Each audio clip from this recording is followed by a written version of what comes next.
All right, I think we're going to go ahead and get started.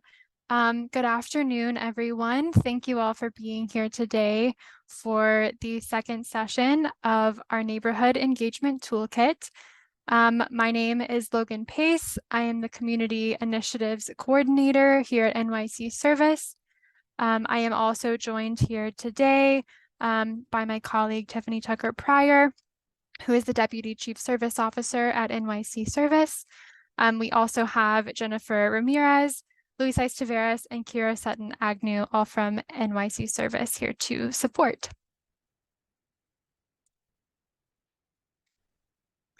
And I just want to go over a couple housekeeping rules. So if you could please list your organization's name and title in your display name. If you are speaking, just please introduce yourself and turn on your camera if possible. And if you have questions at any point, feel free to type them in the chat. We will be having a Q&A session later in the meeting. I'd also recommend having a pen and paper ready for any reflection activities that we'll be partaking in. And then just for your awareness, our presentation today is being recorded for our partners who are unable to join us. And the recordings will be posted on our website after each session.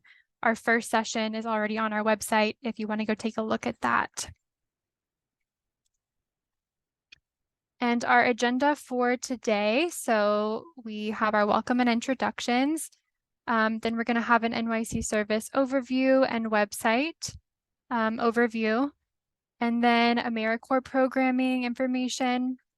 And then the bulk of our content today is going to be around partnerships. So identifying potential partners, knowing what you bring to the table, as well as some information around the first meeting with a partner, sustaining and maintaining strong partnerships, and then evaluation and evolving moving forward.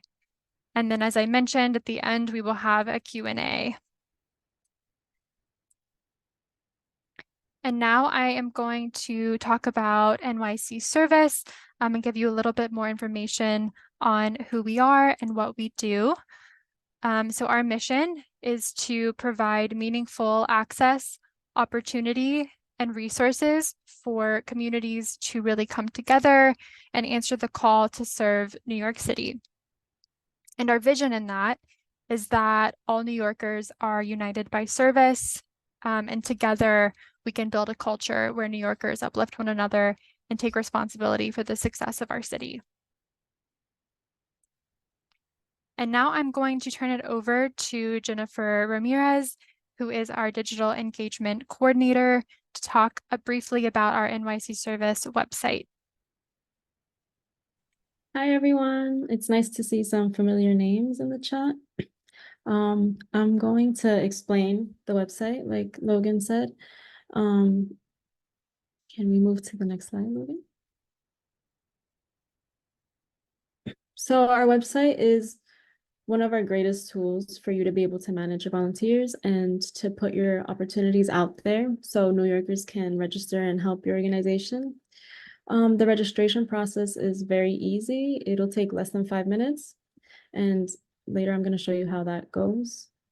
But first, I'm going to talk about some statistics that prove the level of engagement on our site is high and how this can really uplift your organization, because we get weekly about 4,500 visitors, 80 volunteers registering daily, 27 users every hour, 543 organizations are already registered, potential partners.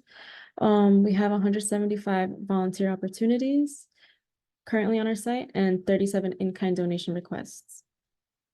So now I'm going to share screen to show you how our page looks.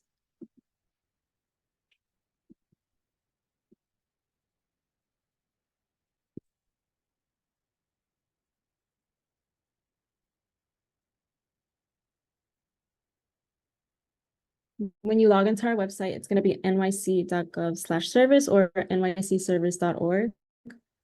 And this is how the homepage is going to look.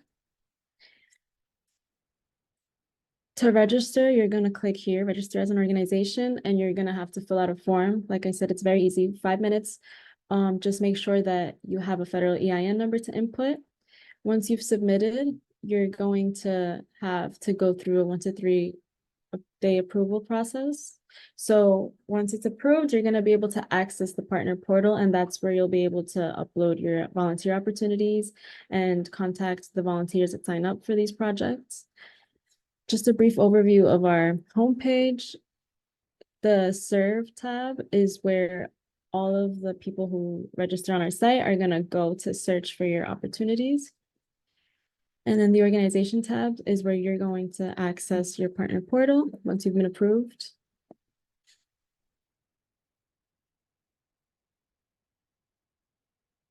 This is what it looks like. Right here is going to be all of the opportunities that you've created listed. And you can create more when you press this button. I'm going to show you how that looks.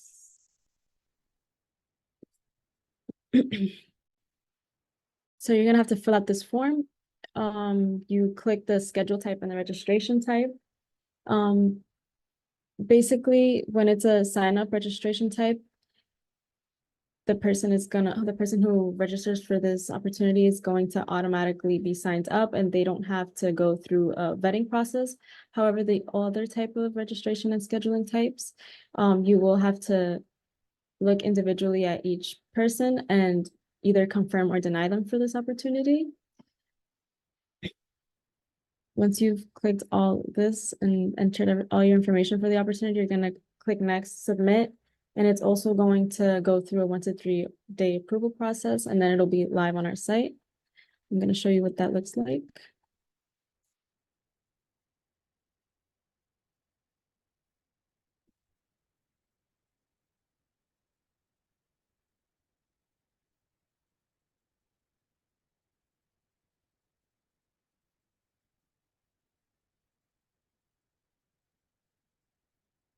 So here on the sides, it's going to be the areas, the impact areas that your project is mainly about, the population that you're serving, and the age requirements. All of this is going to be seen on the front end of the site. So we highly recommend that you add in all the issue areas. It's a multi-select, and that's the easiest way for people to find you when they're searching for opportunities, because we do have filters that they can click on. And that'll make your opportunity more visible. Another tip is to be very descriptive. That is going to lead people to sign up more likely. And if it's vague, people will probably click off.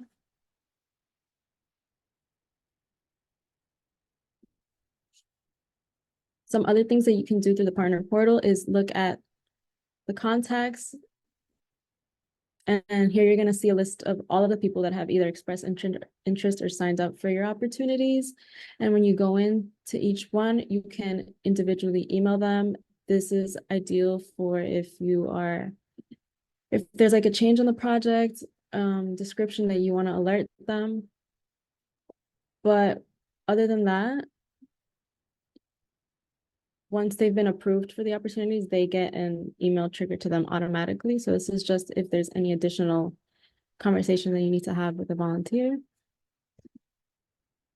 And finally, when you go to my organization, this is all the information on your org. This is editable, and you can also add a contact that can manage your partner portal as well. Once you request access, you can have multiple people managing your volunteer opportunities, so it doesn't only have to be you.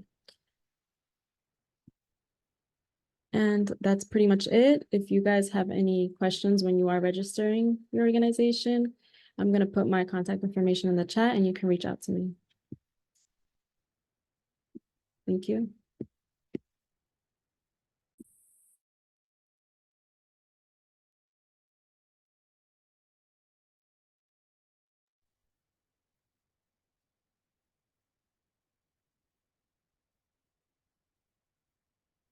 Logan, we see your notes.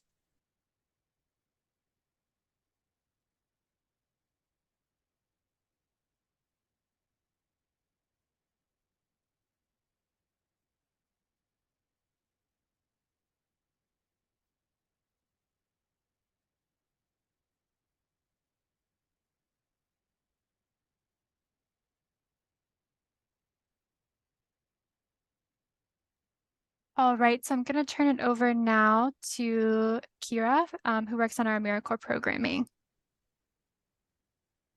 Thank you, Logan. Hello, everyone. Welcome. My name is Kiara, and I'm one of the our National Service Program coordinators. Today, I would love to speak to you about our National Service Programming. We have 4 programs in total, but today I'll focus on 2 of the programs. The first one is our NYCHA Health Corps. NYCHA Health Corps focuses on it's a mixture of both city agencies and nonprofits, and they focus on public health in general.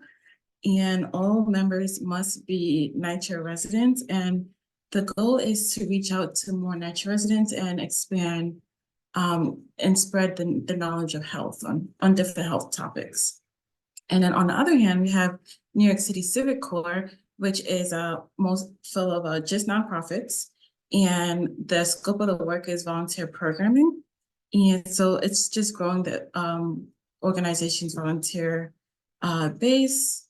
And now I want to talk about more of the benefits for host sites. So for all of our host sites, it's the opportunity to work with members and to kind of help them grow to get to the next step, as well as just adding capacity to all of your organization's initiatives. And then on the flip side, for member benefits, members do receive a stipend. As you can see, based on this chart, all the stipends vary. I would say to visit our website for more detail. But all members receive a stipend, a MetroCard, healthcare, childcare, tuition reimbursement, student loan forbearance, an educational award between $5,100 and $7,300 with the completion of the program. And I think this is a great opportunity for you all to look into and to apply to become host sites.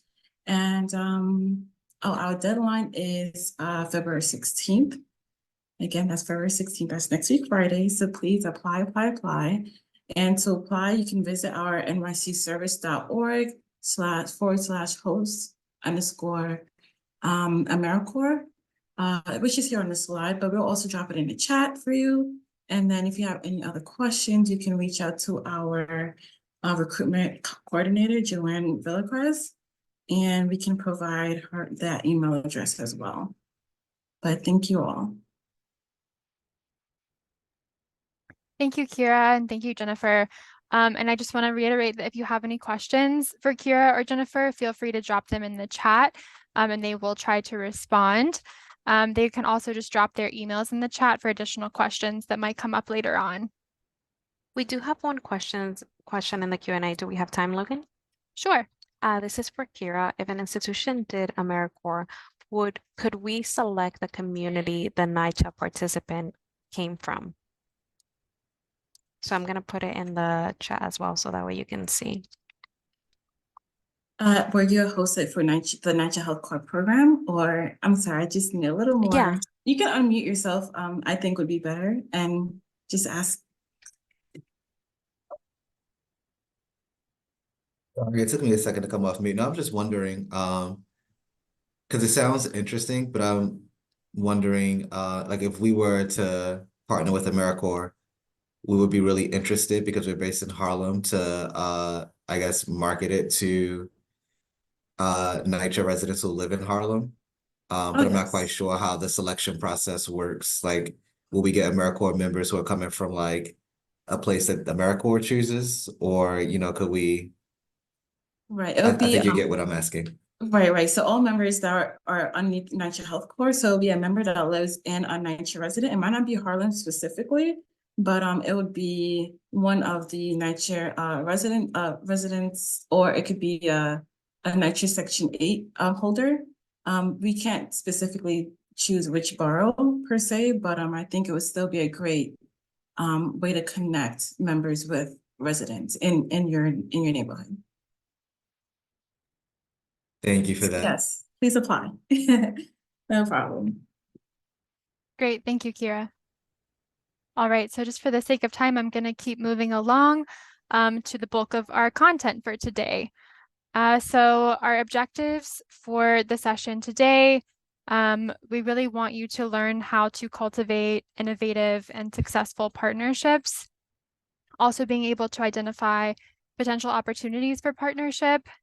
And then we'll have an activity where we articulate your organization's unique value proposition. So increasing your capacity for impact through partnership.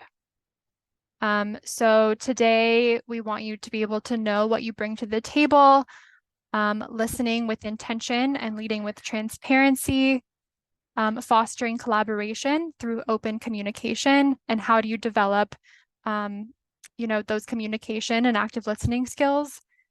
And then some tools that we'll be utilizing today. We have a potential partner checklist, as well as articulating your unique value proposition and your first meeting checklist. So last week we had 2 main objectives.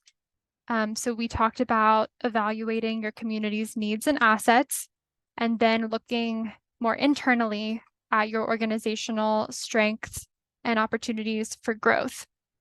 Additionally, we wanted you to walk away with a framework for starting a conversation with key community and organizational stakeholders. And we concluded by thinking about planning for the future. So that's what today's session will really take a deeper dive into, around planning your potential partnerships. So what makes strong partnerships? These are some criteria that you can think about going forward. Obviously, your organization can build off from this list, but does a partnership, so do they have mutual goals and a sense of purpose? Do they have shared values that expand on your organization's ability to meet your mission? And then is there a general agreed upon infrastructure that sustains community engagement? So these are just 3 things to think about when thinking about what makes a strong partnership. And as you get started establishing a partnership, these are some important things to consider. So for instance, being willing to travel outside of your comfort zone. As you all are probably very aware, there are valuable partnerships that exist outside of your physical location or the borough that you operate within that could be really impactful on your mission. So exploring potential partners beyond the usual suspects.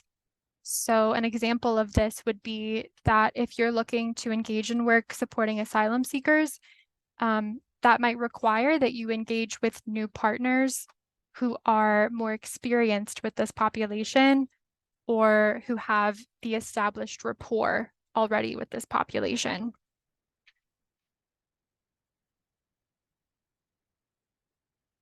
And thinking about long-term partnerships.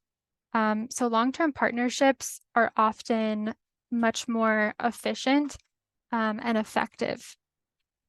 They can support your plan to build out your network.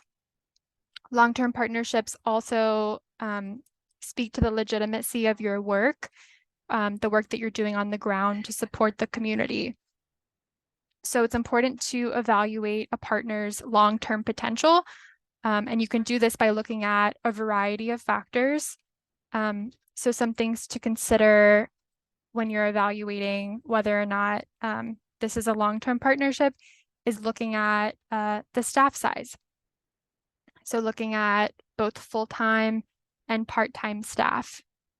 And that comes with looking at an organization's overall size and capacity to show up as a partner. Also looking at the infrastructure and just generally, do they have the resources that it would take to be able to support your organization and what you're looking for?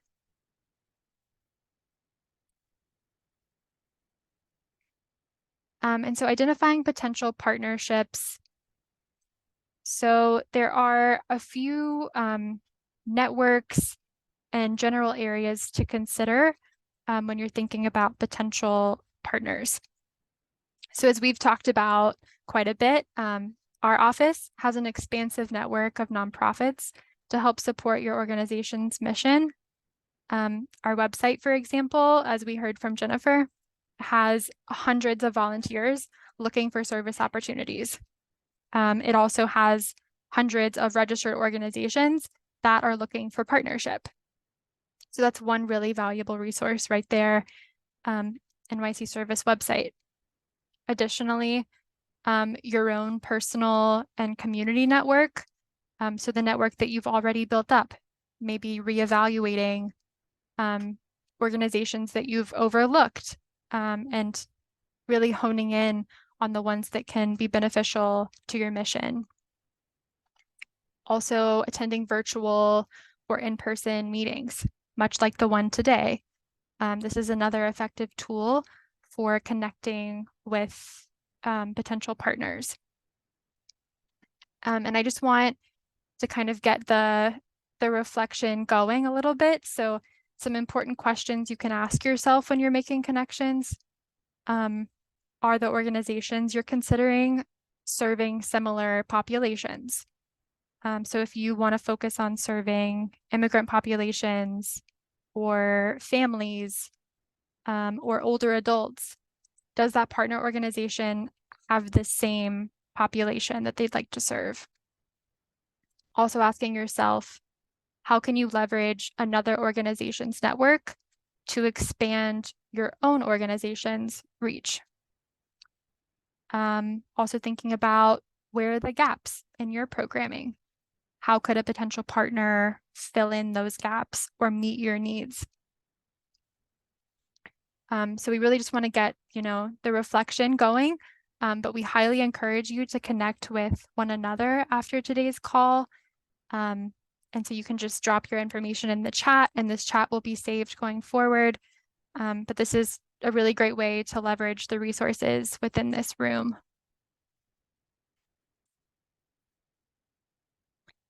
And so this is our first tool of the day. So this is a potential partner checklist. And this is a great assessment tool to determine if a potential partner, meets your criteria.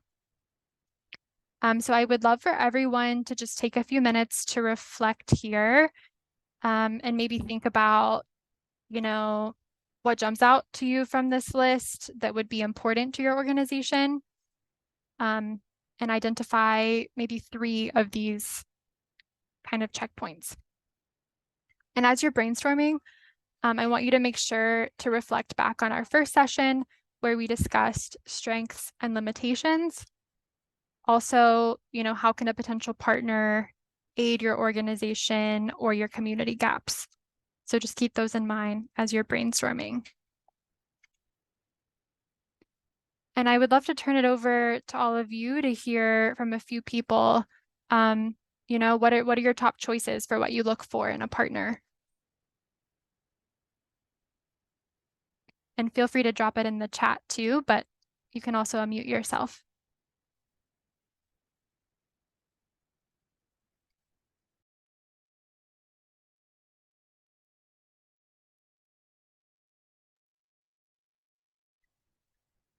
Let's see, who do I have here?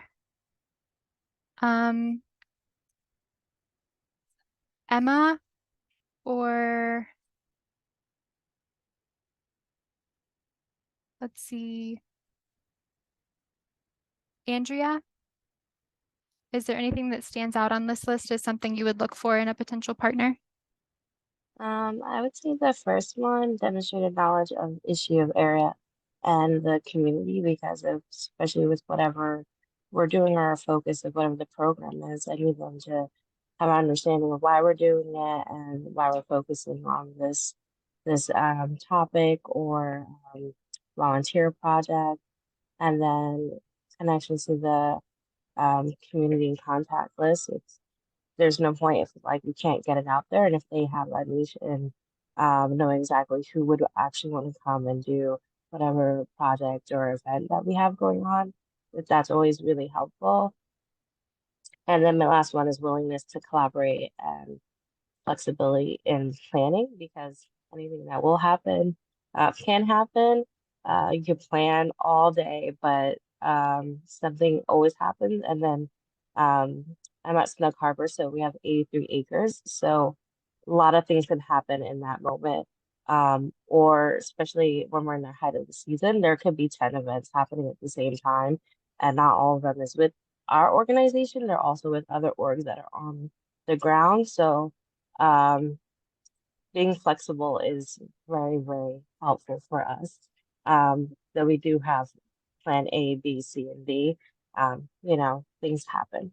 So I like anyone that's willing to kind of work with us on that. And then we usually have it under control, but you know, a lot of people are very, well, this and this is supposed to happen, but you have to be able to do action in the moment as well as planning things out. Absolutely. Thank you so much for sharing out, Andrea. And I love Logan, what you said about flexibility too. That's a great point. and What's that? Logan, we do have an answer in the chat by Melissa. Melissa's checklist is connection to communities and context that are of interest. Absolutely. So I see some overlap there with Andrea too, connections to communities and contacts that are of interest. So like very similar to what we're talking about today, expanding your network and tapping into those, you know, key stakeholders that are experts in their area for sure. All right, so in the interest of time, I'm going to keep going. And we're going to talk now about, you know, self-assessment and knowing what it is that you bring to the table. So as you all are very aware, each organization is completely unique and brings a variety of assets to the table. So knowing your value and really what you're able to offer the community is what's going to ground you and then set you up for a successful partnership. So knowing what you are able to bring to the table and the attributes that set you apart from other organizations. So what partner organizations might be looking for? So this is something that's really important to think about, you know, how outsiders might view your organization and how they might view your strengths or potentially your limitations even. So something that stands out to me from this list, credibility. So do you have expertise in a specific issue area? Are you especially plugged in to one particular neighborhood? So for example, an organization that's focused solely on serving asylum seekers would be a credible resource for the community to turn to as they try to understand the needs or gaps in resources. And that would also allow them to be the trusted voice in the community to partner with. So that's just one example among many of how credibility could be a key component of what a partner organization would be looking for. And that moves me into our second tool in this session. So this is about creating your organization's unique value proposition. And so essentially, this is just a pitch that you would be crafting for a potential partner. And this is a good way to articulate, you know, everything that your organization has to offer. So I'm just going to give a quick example before we move into this activity. And then you're going to reflect a bit on your value proposition. And then I'm going to move everyone into breakout rooms to discuss with one another. So here is my example of a unique value proposition. Hi, my name is Logan Pace, and my organization, Food Security for New York City, launched in 2020 in response to the COVID-19 pandemic. Our mission is to provide healthy food to residents in underserved communities across New York City to address health disparities among people of color. Since 2020, our organization has reached 2,000 people across 4 high needs neighborhoods. So in that statement, I had my name, my organization, my background of my organization, a mission statement, and then your community impact to date. So having really clear messaging is what helps highlight your success and shows the value that you bring. And these are just a few questions to help you in the reflection process. So again, your mission statement, what you're really good at, key needs in your community that are not being sufficiently met. What would your ideal partner bring to the table? And so now I'm going to give you all a few minutes to reflect and write down a response to these questions. And again, this is another template you can use in addition to the previous one. But if everyone could just take, 3 to 5 minutes to work through this prompt. I understand the bottom half of it requires you to think of potential partnerships. And if you don't necessarily have one, that's okay. This is just to kind of get the juices flowing and to get you thinking about what partners you could potentially want to work with. So go ahead and take a few minutes there, and then we will go into breakout rooms.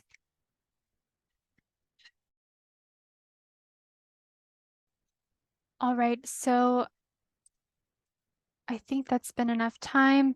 I will make sure to put the prompts into the group chat in case anyone didn't have enough time. But in your breakout groups, if you could just take 10 minutes to first share your name, your organization, and then your unique value proposition statement. Of course, if you're struggling with any part of it, you can ask the group for input, maybe share what was compelling about their statement, what could use some work, and how you might sharpen the unique value proposition statement.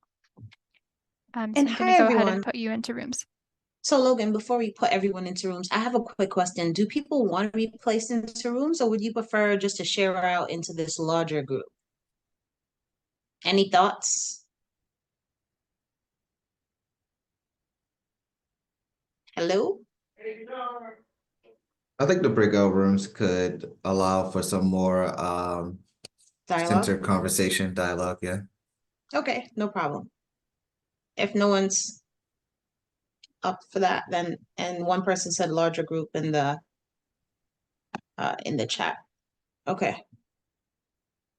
And other folks are breakout rooms. All right. Okay, so breakout rooms it is. Thank you for the poll. Thank you, guys. Go ahead, Logan. Okay, great.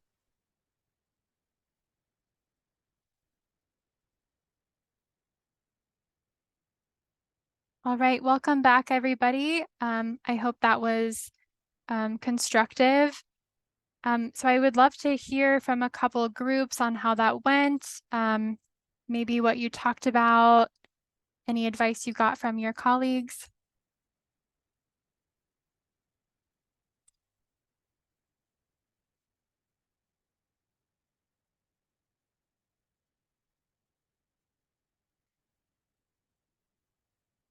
Would any of the groups mind sharing out?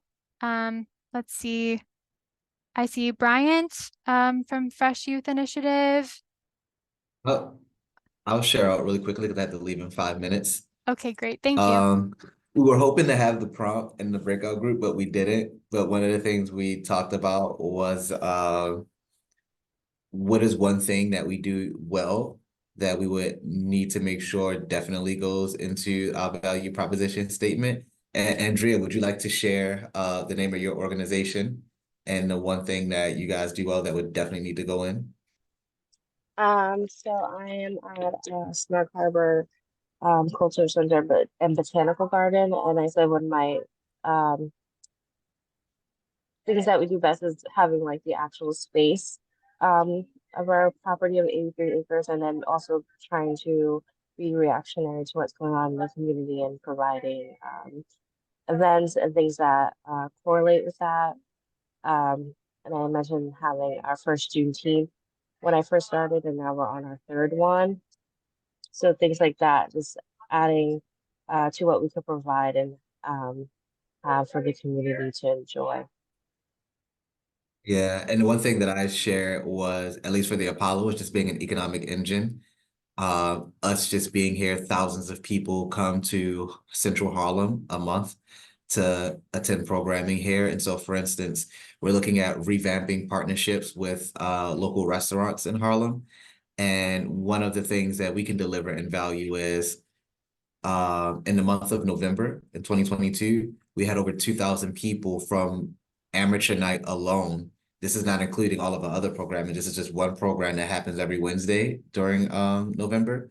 Over 2,000 people ate in Harlem either before or after our Amateur Night program. And so now, with that number, and we have that number, we can say, hey, we can push these people towards your particular culinary institution instead of them going just anywhere in Harlem. We can actually have a concerted effort here. So I think that's something that makes us that strong, that I will definitely be putting in our value proposition statement. Absolutely. And that's an incredibly compelling number. Thank you so much for sharing that. So just for the sake pleasure. of time, I'm going to keep going because we're running short on time. So now we're going to talk about the first meeting with a potential partner and really preparing yourself for that first meeting. So something that you want to do is doing your due diligence prior to setting a meeting with a potential partner. So establishing, are they a good fit? What can they bring to the table to support the work that you're doing? And just really understanding your partner organization and the communities that they serve. And something to consider that I think is important from the outset is setting the right tone. So being authentic in your delivery to come across as inviting and having a overall willingness to collaborate with a potential partner. So willingness to explore different ways to collaborate, because collaboration looks very different for everyone. And being flexible in the ways that you come together with an organization is really key. We've already talked about flexibility a little bit before, but that just means that you are showing up and meeting an organization where they are. Because as it was said previously, what can happen will happen, and flexibility is really key here. So here are some essential topics to discuss with a potential partner, and this would be prior to confirming any official agreement with them. So obviously you can feel free to add on to this checklist, but just knowing that every partnership and their focus is unique. So these are just a few things to consider. We've talked about staffing and the organization structure, the types of volunteer projects that the org is experienced with, maybe even looking at references from other partnerships that they've had. So just some things to consider. And now talking about sustaining and maintaining those strong partnerships. So now you have a partner, how do you maintain that relationship in a healthy way? So that means that you've got to go beyond a simple transactional relationship. So you want to avoid a scenario where you are giving this for that, and then the communication just kind of dies out. So instead, you want to try to develop strong interpersonal relationships across multiple organizations to then foster a successful partnership. So some things to consider as you're doing that: mutual respect and knowledge is something that everyone wants in a partnership. Again, the willingness to collaborate and find common ground. But also knowing that each relationship that you have is very different and that there are circumstances around each relationship that are going to change. So your role with a partner might change, inevitably will change over time. And so your professional insight is really relative to, the experience and the partnership that you have, who you're talking to.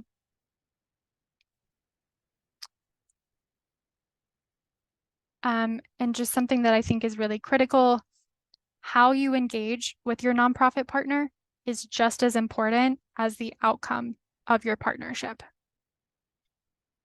So mutual respect is really important here. And some tools to, implement that: listening with intention. So it's important to remember that while an organization and a partnership should benefit you, you also have the responsibility to be a good partner. And a way to do that is by reciprocating through active listening, and devoting your time to your partner's needs. And these are just a few tips for what it means to be a good listener. So asking about their past partnerships, what worked for them, maybe what didn't work so well, and just inviting open and candid conversation about what their expectations are. Additionally, leading with transparency. This should be a priority from the beginning to make sure that both of you understand each other's intentions. So a prime example of this is budgeting. So it might be important that you discuss budgeting up front rather than down the line, when things might get more complicated. So not making assumptions around budgeting. And ultimately, this clarifies each partner's expectations and their overall capacity to show up for one another. And so just a few ideas for you to foster collaboration through that open communication. Check-ins. So this is a big one. Having regular check-ins should be a really big part of your partnership. This means that you are bringing everyone to the table to discuss collectively. So it might not mean that just, the leadership of your organization shows up at a check-in. Maybe you invite everyone or, multiple people throughout the organization to show up in that way. And then a few more tips here for communication success. So being proactive, modeling open communication, also identifying any red signs. So if your partner is seeming hesitant about something, check in with them to learn about what their concerns might be. And that's how you can work to find the appropriate solutions. And this is our last section today for evaluating and evolving your partnerships. So as I said, building an evaluation early. So if you do this from the outset, it will be much easier to continue that habit throughout the partnership. Think about evaluating as a normal part of the relationship, in whatever way feels the most natural to you.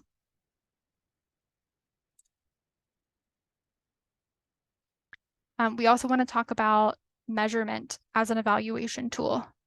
So this is where the quantitative and qualitative data comes into play. This is how you're able to paint a more well-rounded picture of your accomplishments. So on the one hand, quantitative data, that provides the numbers, number of families that you've served. On the other end, the qualitative data provides the stories and the information directly from the source. And you want to have a good mixture of both to provide data points and the stories behind the data.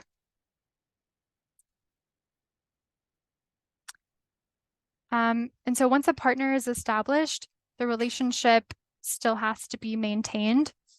And one way to check in to accomplish this is through periodic surveys. And as you can see here, there are a few general points. So community impact, what's the broader impact of your work and what do you hope to accomplish? Partner infrastructure. So this would evaluate the role of each partner and how the decisions are being made, as well as partner relations. So who is your point of contact at each organization? Is each partner communicating effectively and learning from both parties?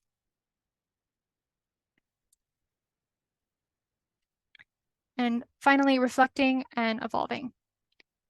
So continuing to review this data and the impact of your work is really helpful. And an example of this, so at the end of the third session of NET, we're going to be asking for your feedback through an evaluation survey.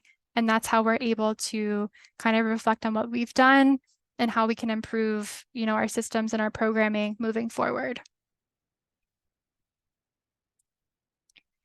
And just to conclude today, if I could hear from a couple people about your experience with partnerships and something that you've learned about cultivating and sustaining them. And I'd love to hear from just 2 people. And in the essence of time, we're asking for folks to keep it brief as we're trying to stick to the time, please.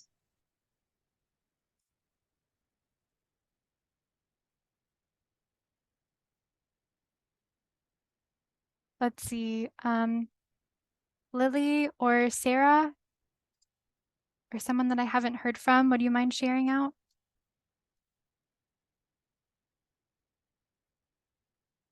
Also, feel free to use the chat.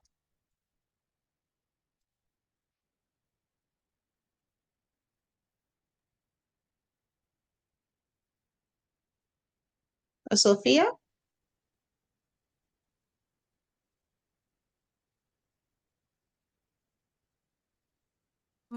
Logan, we have an answer in the chat by Sarah Oh, great. from East New York Farms. It's important to take good notes and keep your partner in the loop. Thank you, Sarah. Absolutely. Thank you, Sarah, for sharing.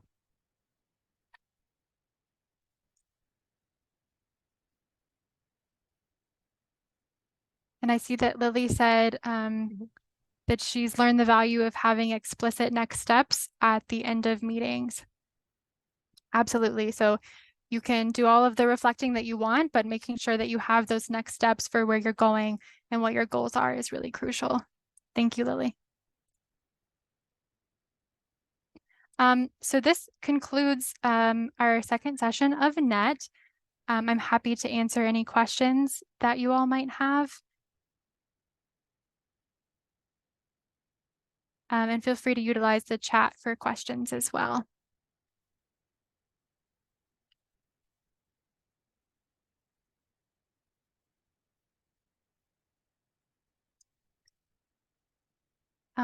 So if we don't have any questions, I just want to share Tiffany and I's contact information if anything does come up in the future. This is our contact information. I also just wanted to flag that we do have a funding opportunity that is upcoming. This is our civic impact funding that we have had for the past 3 years or so. And I'm going to share it in the chat, but the deadline for this funding is on February 23rd. And essentially this is awarded to 10 organizations in the amount of $10,000. And this is for nonprofits that serve in tree neighborhoods. And this helps to address, quality of life issues. So food access, public safety, mental health issues, and the application will be on our website as well. And Louis Sias, do you want to share about MSRP? Yes, thank you, Tiffany. I have put it in the chat. The Mayoral Service Recognition Impact Award is honoring exceptional volunteer projects across New York City, whether that's carried out by organizations, business, residents. So please go on the link, learn a little bit more about it. Nominations close February 18th. Our team and I are eager to read your application, so I better be seeing your names on those applications. And thank you, everyone, for joining us today. And I just wanted to say, hi, everyone. My name is Tiffany Tucker Pryor. We really do appreciate you all taking the time out to be here today. And all of the resources that we have mentioned that we've placed in the chat, we want you to take advantage of it, right? So there are only 10 organizations that will win $10,000 in regards to our CIF funding. But the mayoral recognition, there are 5 awards. Even if you decide not to apply for one of the 5 awards, your organizations can also apply for the actual just a recognition itself, a certificate, an electronic certificate for your staff and your team. So if that's something that you're into and you would like to get electronic, certificates on behalf of service to our city, and if you're, you want to recognize your staff and anyone, we recommend you please checking out those resources. We really appreciate folks providing as much service as you all have to our city. So on behalf of the mayor, on behalf of NYC Service, again, thank you, thank you, thank you. And we look forward to seeing you guys at the next training. All right. Thank you. Have a wonderful day. Thank you, everyone.